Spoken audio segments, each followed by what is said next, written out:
I was going to introduce myself for this group. My name is Felicia Vallum. I'm an artist, traveler.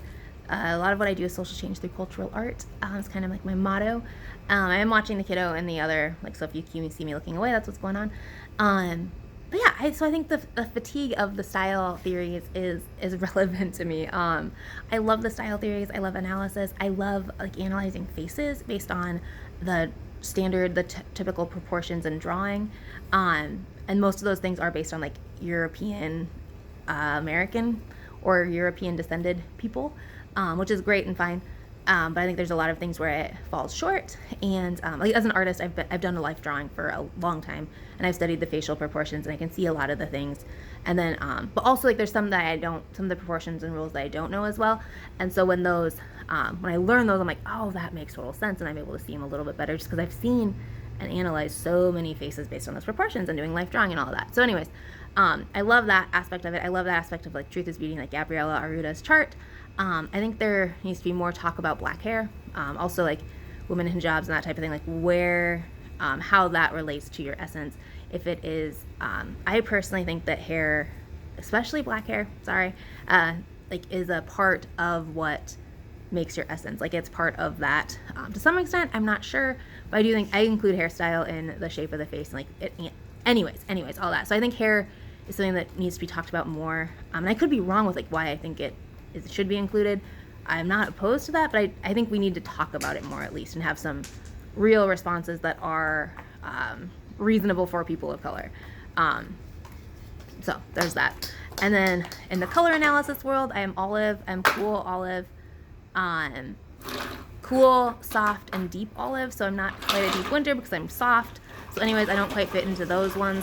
I'm not quite a summer because of the deep. Like pastels don't really work well even if they're cool. Some can. And I can wear autumn colors because of the olive.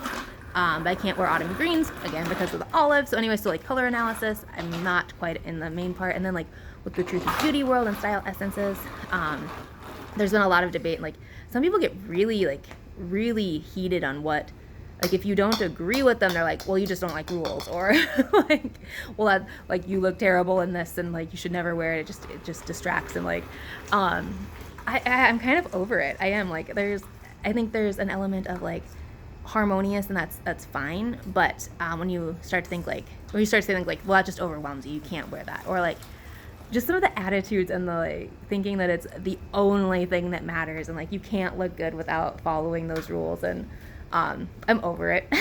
So I think it's still interesting, and I still like those groups, but yeah, I'm excited about this one because I think there's just a lot that if you do only one analysis, one system, whatever term you want to use, if people get out and fussy over the terminology that I use, like I think it just leaves so much missing.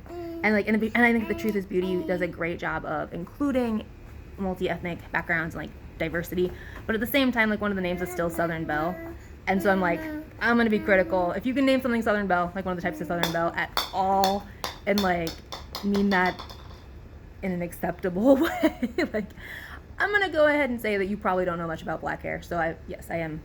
I'm still gonna say that because there's like very little, like dreadlocks is just automatically natural, and I'm like, well, this is a dreadlock style that's not super natural. And there's definitely like romantic and classic dreadlock styles. And I think that's something that's like a major pet peeve of mine that's missing from not just Truth is Beauty, but many systems and many things. So anyways, that's where my fatigue comes from. So yeah, Felicia Vallum, I'm an artist and traveler, and I think I'm probably I've been analyzed as a soft classic with a natural essence, like the official analysis. So that's like classic, romantic, and natural for that. And then I am personally playing around with gamine and ethereal, as I think they're maybe like my third or fourth. Hey, out of the mouth, son. So I think they're like third or fourth essences, possibly in there, along with natural, classic. I'm not sure if romantic is in my essence for sure, but I could see it. I'm not committed to it. I think I like ingenue better because I don't want to be showy and flashy. Anyways, I'm not committed. I just did a video on ingenue and gamine, and I think that explains where I'm at with ingenue and gamine. But I'm not going to get into that here. Okay, goodbye. My baby is tugging at my shoe.